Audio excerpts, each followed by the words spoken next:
আসসালামু আলাইকুম ভিউয়ার্স, সবাই কেমন আছেন? আশা করি সবাই ভালো আছেন। এই যে আমি এখন রুটি বেলতেছি। রুটিগুলো বেলে এখনই সেঁকে নেব। এখন বিকাল, আসলে সকালে ঠান্ডার মধ্যে উঠে আমার জন্য কষ্টকর হয়ে যায় করাটা। তার জন্য এখন আমি এটাই একবারে সেঁকে শেষ করে রাখতেছি।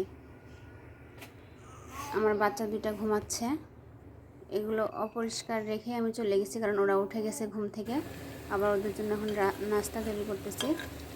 এগুলো পুলি পিঠা বা কুশলি পিঠা। এটা আমি ফ্রোজেন করে রাখছিলাম।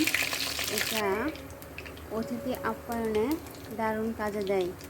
কেউ যদি চান এভাবে ফ্রোজেন করে রাখতে পারেন।